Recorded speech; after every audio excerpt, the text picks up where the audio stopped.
नमस्कार सभी को। आज हम पढ़ने जा रहे हैं वाच्य प्रकरणम। संस्कृत व्याकरण का ये बहुत ही महत्वपूर्ण भाग है।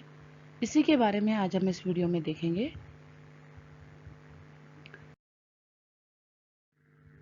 परिभाषा। वच धातु णित प्रत्यय, अर्थात जब वच धातु से णित प्रत्यय लगाया जाता है तो शब्द बनता है वाच्य, और विचारों को अभिव्यक्त करने का तरीका ही यह वाच्य कहलाता है। वाच्य को मुख्य रूप से 3 भागों में बांटा गया है और इनका नामकरण क्रिया के अनुसरण के आधार पर किया गया है।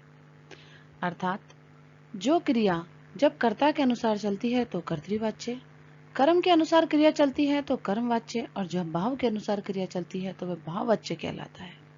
तो इस प्रकार वाच्य 3 प्रकार के हुए: कर्तृवाच्य, कर्मवाच्य और भाववाच्य।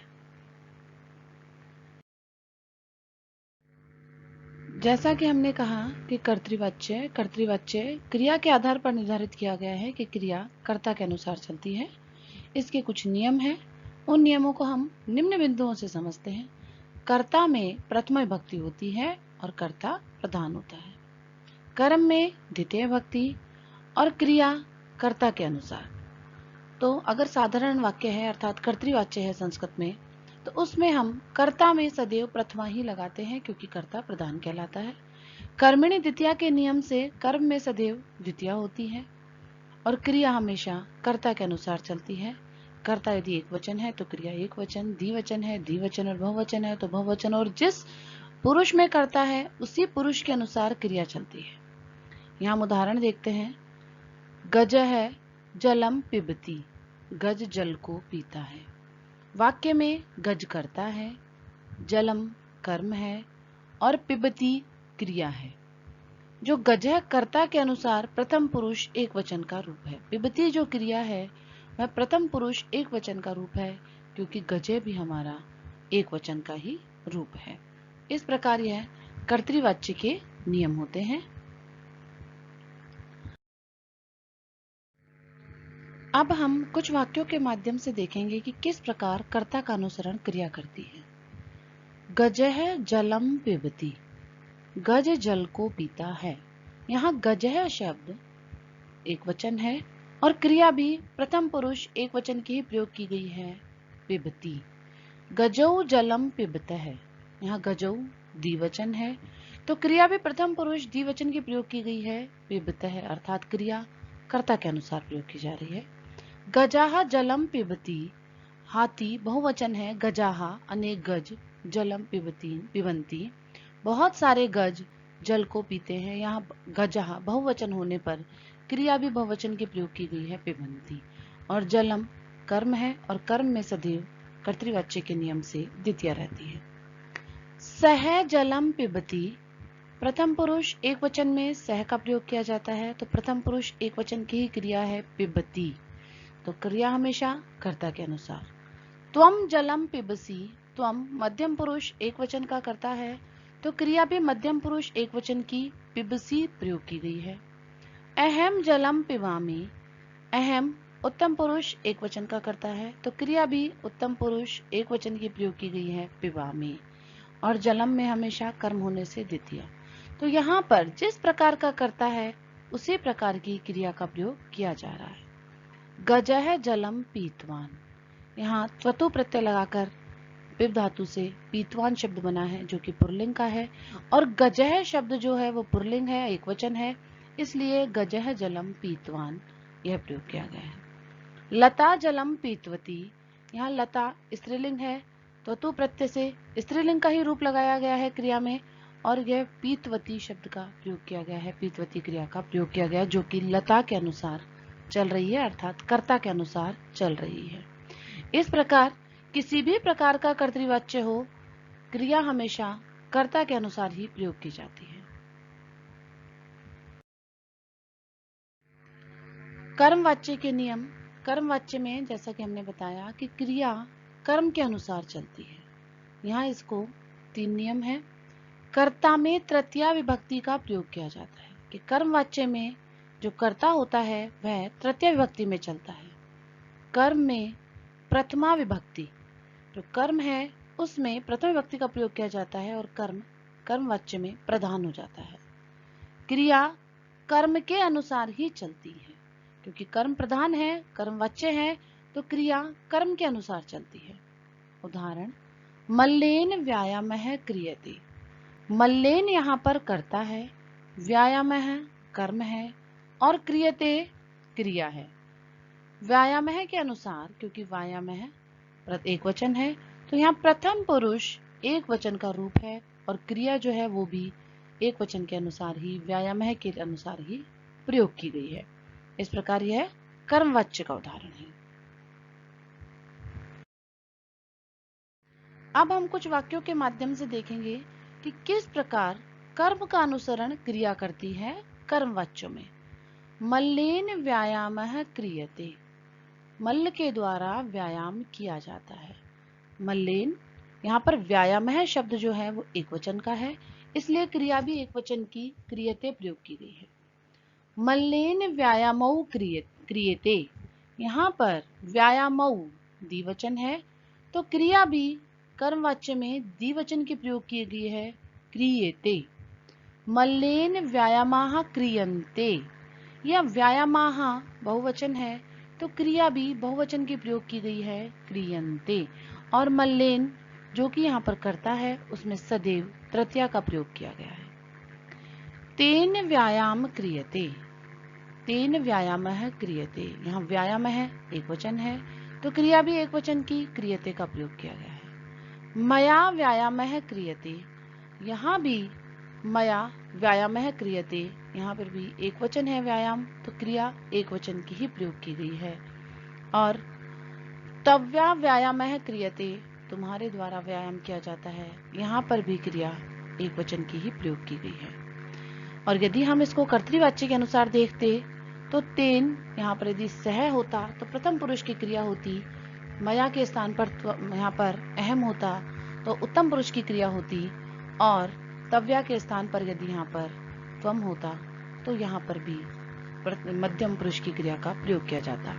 लेकिन यहाँ कर्ता के अनुसार ना होकर कर्म के अनुसार ही क्रिया का प्रयोग किया गया है। तीनों ही वाक्यों में कर्म एक वचन है और उसी के आधार पर यहाँ पर क्रिया का प्रयोग किया गया है।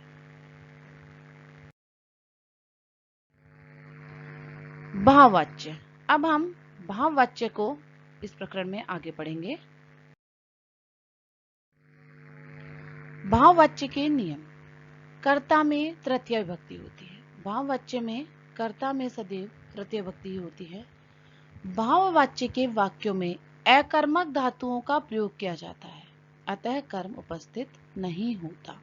कि भाववाच्य में उन धातुओं का प्रयोग किया जाता है जो अकर्मक होती हैं, क्योंकि भाववाच्य में कर्म नहीं होता है। क्रिया हमेशा प्रथम पुरुष एक वचन की ही होती है। इनमें क्रिया का अर्थ तथा भाव ही प्रधान होता है।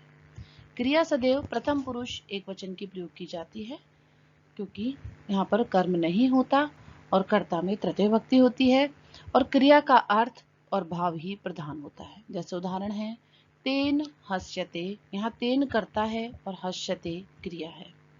अन्य उदाहरण, तव्या हस्यते, मया हस्यते, बालकेन हस्यते, बालिकया हस्यते। तो कहने का तात्पर्य है कि यहाँ केवल कर्ता में तृतीय विभक्ति लगा दी जाएगी और अकर्मक धातुओं में सदैव प्रथम पुरुष एक वचन का ही प्रयोग किया जाएगा।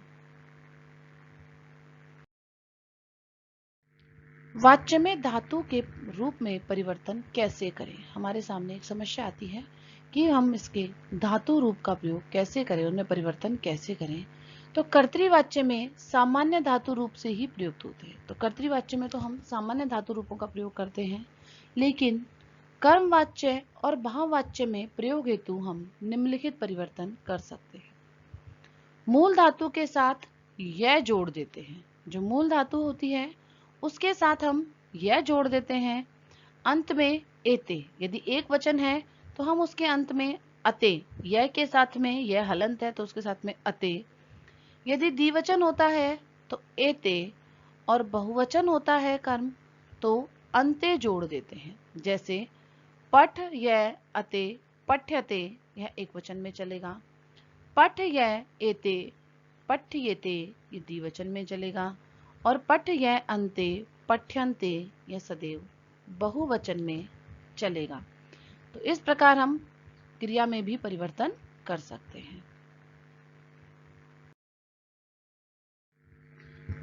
धातु के रूप परिवर्तन के हम यहाँ कुछ उदाहरण बता रहे हैं। तो कर्तृवाच्य में तो धातु हमारे सामान्य धातु रूपों में ही चलती है, और कर्मवाच्य और भाववाच्यों में हम इस प्रकार धातुओं का प्रयोग करते हैं। जैसे पठति, पठ्यते, हसति, हस्यते, गच्छति, गम्यते, करोति, क्रियते, भवति, भूयते, लिखति, लिख्यते, खादति, खाद्यते, नयति, नीयते, धावति, धाव्यते। वाच्य परिवर्तन के हम कुछ उदाहरण देखने जा रहे हैं। कर्तृवाच्य और उसके सामने उसका हम कर्मवाच्य या भाववाच्य जैसा आवश्यकता होगी हम वैसा लिखेंगे। रामः विद्यालयं गच्छति, राम विद्यालय को जाता है, इसको हम कर्मवाच्य में परिवर्तन करेंगे क्योंकि इसमें कर्म है। तो राम के स्थान पर प्रथमा है, वहां हो जाएगी तृतीया रामेण। विद्यालयम द्वितीया है, यह कर्म है, वहां प्रथमा हो जाएगी विद्यालय है, और गच्छति क्रिया विद्यालय के अनुसार गम्यते में परिवर्तित हो जाएगी। तो रामेण विद्यालय है गम्यते। अहम पूजाम करोमि, अहम के स्थान पर तृतीया में मया, पूजाम द्वितीया है, वहां प्रथमा हो जाएगी पूजा, और कर्मों के स्थान पर पूजा एक वचन है तो एक वचन की क्रिया होगी क्रियते। सह भोजनम खादति, तो सह के स्थान पर तृतीया तेन, भोजनम, भोजन की प्रथमा भी भोजनम होती है तो भोजनम, और खादति के स्थान पर खाद्यते। त्वम लेखे लिखसी, त्वम के स्थान पर तृतीया तव्या, लेखे द्वितीया भी इसकी लेखे है और प्रथमा भी नपुंसक लिंग में लेखे होती है। लिख्येते, मध्यम पुरुष है तो लिख्येते, लेखे यहाँ पर वैसे भी द्विवचन है तो द्विवचन के लिए द्विवचन की ही क्रिया प्रयोग होगी लिख्येते। सा चित्रम रचिष्यति, तो सा के स्थान पर स्त्रीलिंग में तया, चित्रम, रचिष्यते। एषः पुस्तकानि पठति, तो एतेन पुस्तकानि पठ्यन्ते, बहुवचन की क्रिया है, बहुवचन के कर्म के साथ में प्रयोग की जा रही है। पुस्तकानि बहुवचन है तो क्रिया भी बहुवचन की पठ्यन्ते। एते ओदनम पचन्ति, यहाँ एतै ओदनम, ओदनः पच्यते, यहाँ पर एताः नृत्यन्ति, तो एताभिः नृत्यते, ये अंतिम वाक्य यहाँ पर भाववाच्य का उदाहरण है। भूतकाल की क्रियाओं में कर्तृवाच्य में जहाँ कत्वतु प्रत्यय का प्रयोग होता है वहाँ कर्मवाच्य में कत प्रत्यय का प्रयोग होता है, तथा साथ ही साथ कर्ता में तृतीय विभक्ति होती है। जैसे सह फलानी खादितवान कर्तृवाच्य है, जब इसका कर्मवाच्य बनाएंगे तो यहाँ पे त्वतु की जगह कत प्रत्यय का प्रयोग करेंगे। तेन फलानी खादितानी। अहम ग्रंथान पठितवान यहाँ कर्तृवाच्य में, और जब इसको कर्मवाच्य बनाएंगे तो कर्ता में तृतीया होते हुए मया ग्रंथाः पठिताः कत प्रत्यय का प्रयोग करेंगे। वयम गुरु पूजितवन्तः, यहाँ अस्माभिः गुरु पूजितः, इस प्रकार यह कर्मवाच्य में कत प्रत्यय के साथ बनेगा। धन्यवाद है। इस प्रकार हमारा यहाँ वाच्य परिवर्तन वाला प्रकरण समाप्त होता है।